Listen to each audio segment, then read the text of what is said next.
Welcome to WeLearn, Virtual Learning Network. This is session number 1, The Consequences of Colonialism.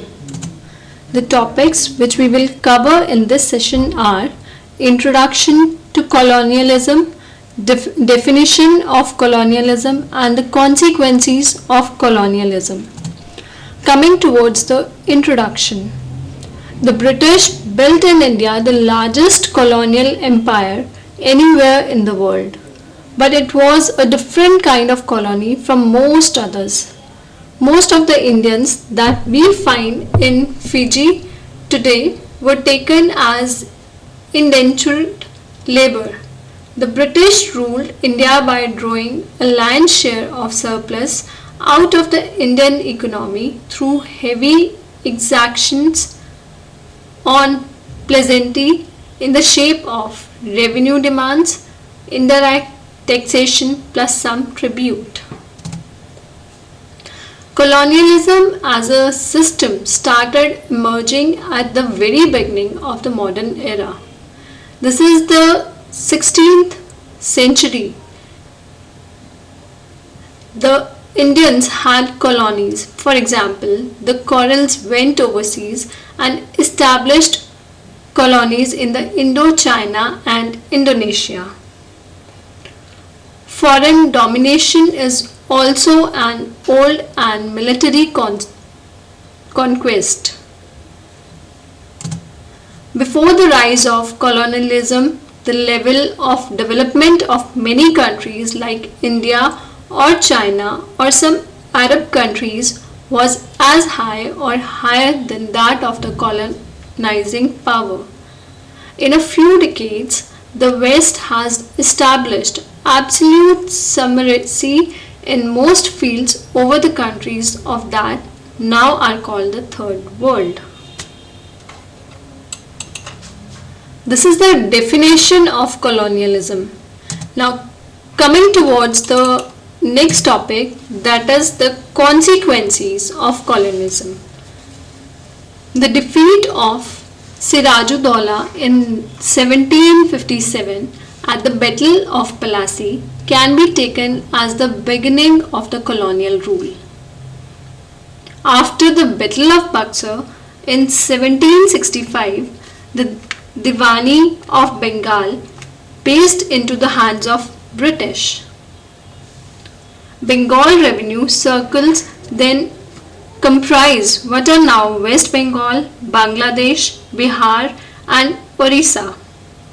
The East India Company, under the character of British Parliament, was given the monopoly of trade with the East, including India.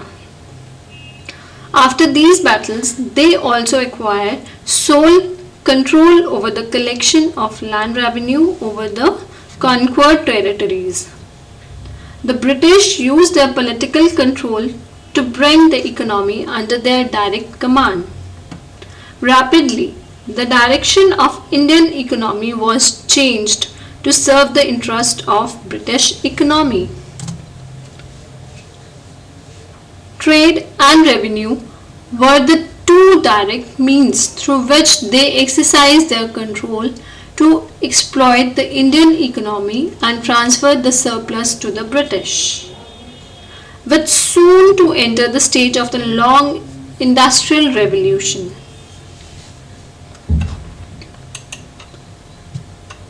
Next, coming towards the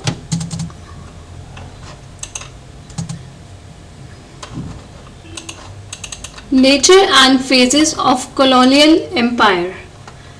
The main objective of colonialism is the exploitation of the company and the appropriation of its surplus for enriching the metropolitan society. The nature of colonialism can best be seen in terms of how this is effected. Methods of exploiting the colony went through different phases. The phases can be seen either in terms of general tendency or in terms of tendency combined with the mechanism and instrumentalizations. Either way, there were drastic changes in the way of surplus was approached. Therefore, colonial exploitation was not a constant. It was ever changing. We will get two slightly different patterns depending on which the two procedures we employ are. Number one is Bipin Chandra, relying on the general tendency, argues that colonialism went through three stages, each of a result of the changes in the metropolitan economy, society, and polity. The first stage he identifies as monopoly, trade, and revenue approach, which was marked by the element of plunder and direct seizure of surplus. The second stage he considered as one of exploitation through trade, wherein the colony becomes the market for industrial goods and a supplier of raw material. The best known mode of colonial exploitation, thereby covering the colony into a subordinate trading partner. The third stage is foreign investment and competitions for colonies, during which surplus metropolitan capital was exported into the colonies for the direct exploitation of raw material by establishing industry and taking away the profits. In all the above classification, the basic mode of exploitation changes. The first phase itself can be divided into two periods. The first 60 years, that is from 1757 to 65 and 1830, was a pure mercantile period. During this period of East India Company enjoyed a monopoly of trade with the East, including India and China. Capitalism in British had developed to a relative level of saturation. There was excess capital for investment than was possible in the British economy. India saw a considerable growth of industry in certain regions. Large-scale modern industry grew in certain enclaves. The super profit which were made were expropriated to Britain. The mode of industrialization is known as import substitutions. Now coming towards the impact, the first phase, the peasantry and its imprisonment. It has also been pointed out by many writers that the British retained many of the features of Mughal land revenue system perfected by Tobarmal. While the British retained much of the Mughal revenue system, they made some drastic changes of detail within its overall structure. The fundamental change they made was to make the revenue calculatable on the total land entitled to cultivate rather than the land actually cultivated.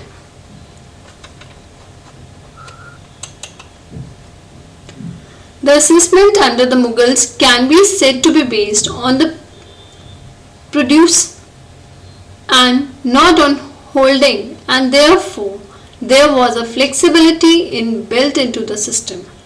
Secondly, it has also been noted by many that the actual rent in full was not always collected and considerations were given to the difficulties of the peasants. Thirdly, under the Mughals, the revenue was calculated in cash, but more often it was collected in kind of the peasant did not have to go for distress sale. Finally, and very significantly, the failure to pay in time or pay other kinds of Tibet did not lend to the loss of land under the Mughals. Now coming towards the second phase, that is decentralization and its effect. During this phase, the colonialism had dual impact on the Indian political economy, that is the destructive and the developmental role. So coming towards the destructive role, India for long before the British came had a large and widely spread industry or secondary manufacturers. The manufacturers in India were spread all over the country and in many instances with the expectation of guilds were closely tied up within the Aryan economy. The relation between the agriculture and manufacture was mutually beneficial. The beginning of this process of deindustrialization started to link up with the point made earlier with the ending of monopoly of the trade of East India Company in 1813. Though the last quarter of 18th century, Britain was investing about 7% of its goal domestic products on its industrialization. During the same period, in fact, beginning earlier from 1765, Britain was drawing up to 6 to 7% of the gross domestic product from Bengal, out of which over 4% was invested in Britain. This contributed enormously to rapid industrialization in Britain, while the remaining was used for waging wars of conquest on other parts of India. So the conquest of India after the first victories did not cost Britain anything. It only improvised some part of India more because they paid for the conquest of other parts. In the wake of Industrial Revolution, British had become the leading producer of cotton textile. Indian market had become crucial for expanding British industries. For example, in 1880s, one of the peak point of textile production, India alone accounted for 40% of Britain's world share. In exact figure calculated by Begchi in 1855, total export of cotton goods from Britain come to 69 million pounds, and of this India's share was 28 million pounds. Cotton goods produced in India had to pay a higher duty than those imported from Britain. By the second half of the 19th century, deindustrialization was complete. Its consequences on agriculture, to note in passing, was extremely damaging. People thrown out of secondary manufacturers were thrown in on the agriculture for direct substances. Land had to support so many more millions of people. This led to a further reunion of an already, as we have seen earlier, improvised peasantry. As the number of people on land went on increasing, the relation of peasant of the landlord were worsening on the other hand, and the number of landless agricultural laborer increasing enormously. The result of this process was immediately of twofold character. There was first the absolute reduction in the wages of worker in agricultural operation. Secondly, the increase in the rent the peasants were forced to pay, and in failure to pay rent fully or on time.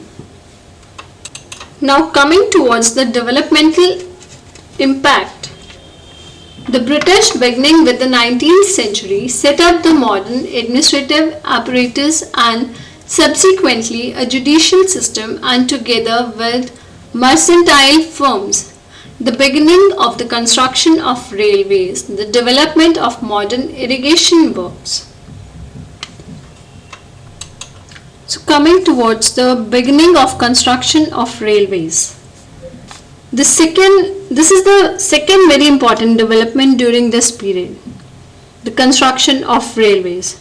Starting in 1854, the first two truck route was started and then its construction was taken up in a big way. In 1914, 34,000 miles of railway were constructed linking all the major areas of India. By comparison with China, we can see how extensive was the network.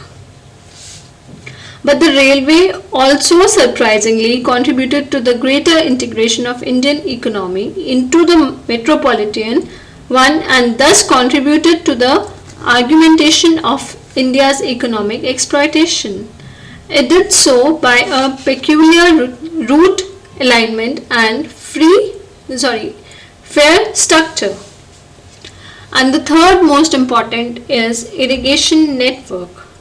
Around the same time as the development of railways, there also took place rapid expansion in irrigation area.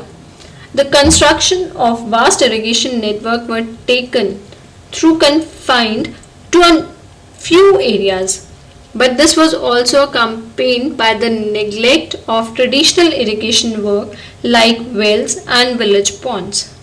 So the gross command area did not equal the net increasing the irrigation area. By 1914, 25 million acres come under irrigation. One important feature of investment in irrigation is worth remembering.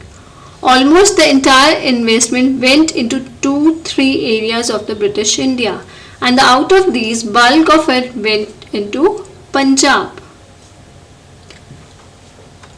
Next, coming towards the third phase, that is imperialism and industrialization.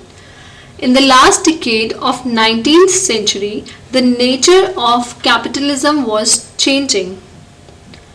Different types of capital like industrial and the banking capitals were getting merged.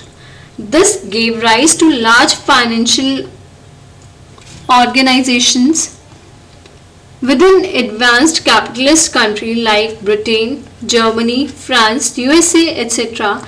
with excess of capital to export. There was intense competition among these countries to export capital to countries like India. The Indian capitalists wrested large consequences from Britain to start industries and also forced it to modify the one-way free trade, with the result that Indian industrialists got some state protection. For the first time since the establishment of British colonial control, the assets of Indian capitalists in industry grew faster than those of the British capitalists. One important feature of industrialization has to emphasize before we end. The colonial mode of development imposed a serious disjunction as pointed by the Bagchi between industry and agriculture. Most areas which developed industry remained agriculturally backward, and those which become agriculturally advanced like Punjab remained industrially backward. The result was that the agriculture area became hinterland for the industry. This is very unlike the pre-colonial pattern where industry and agriculture were closely tied in the mutually beneficial relationship. This was to result in the peculiar pattern of uneven development of our country.